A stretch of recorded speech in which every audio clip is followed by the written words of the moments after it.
Bienvenue. L'IA, ça bouscule tout et le monde du search, il est vraiment en première ligne. Beaucoup de pros du SEO se demandent un peu, est-ce qu'on est en voie d'extinction? Eh bien, aujourd'hui, on explore un article de Grégory Florin sur Game of SEO qui suggère plutôt le contraire. Et si justement, les compétences SEO traditionnelles étaient la clé pour exister dans ce nouveau monde des moteurs de réponse, le fameux GEO, Generative Engine Optimization. C'est intriguant, non? Ah oui, tout à fait. L'article pose une question vraiment essentielle. Comment ce travail d'optimisation qu'on fait depuis des années pour Google, pour Bing, comment ça devient paradoxalement le socle même de la visibilité auprès des IA génératives? C'est pas une opposition, hein, c'est vraiment une dépendance fondamentale. D'accord. Alors, entrons dans le vif du sujet. Le premier point clé de l'article, c'est cette idée que le SEO agit comme un filtre incontournable. Si je comprends bien, sans un bon référencement classique, le contenu n'a quasiment aucune chance d'être ne serait-ce que vu par une IA. C'est tout à fait ça, exactement. Ces moteurs génératifs, pour la plupart en tout cas, ils ne scannent pas tout le web en temps réel à chaque question, hein. Ils s'appuient massivement sur l'index colossal et mis à jour des moteurs classiques, Google, Bing. C'est leur source principale pour trouver du contenu pertinent. Donc, voilà, si une page est mal indexée ou carrément invisible pour Google, elle l'est aussi pour ses IA. C'est logique en fait. Hmm. Et qu'elle est techniquement propre, tout ça, ça devient des prérequis. Vraiment non négociables, l'article le dit bien. Sans SEO solide, pas d'indexation, pas de visibilité. C'est la porte d'entrée obligatoire, quoi. Ok, d'accord. Donc, être trouvable par Google, c'est l'étape 1. Le b.a.-ba. Mais l'article pointe ensuite quelque chose d'assez fascinant sur ce qui se passe après, une fois que l'IA a repéré une page. Cette histoire de découpage en passages. L'IA ne lirait pas la page de A à Z, c'est ça? Exactement. Et ça, c'est un vrai changement par rapport au SEO, où, on optimisait souvent la page dans son ensemble. L'article, d'ailleurs, il cite Aleda Solis, explique que les IA, elles, travaillent avec des passages, des chunks, comme on dit. Il faut penser à des blocs de contenu, hein, un paragraphe bien défini, une liste à puces, un tableau, une section de questions-réponses. L'IA, elle décompose la page comme ça en fragments. C'est le passage retrieval. Et pourquoi elle fait ça? Pourquoi découper en morceaux? C'est une question d'efficacité et de pertinence aussi.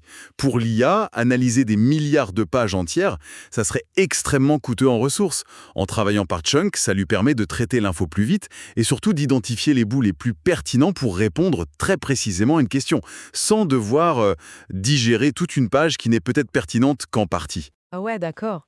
Waouh.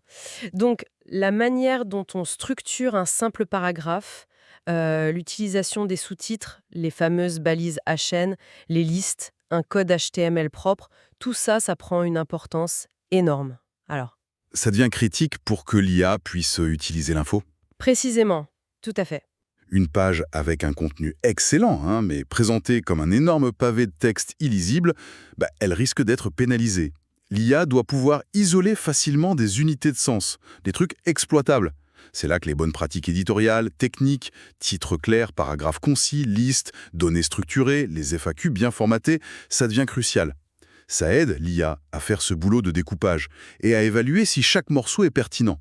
Imaginez une IA qui cherche une recette. Elle va préférer une liste d'ingrédients bien propre, plutôt qu'un paragraphe où tout est mélangé. Logique, c'est clair.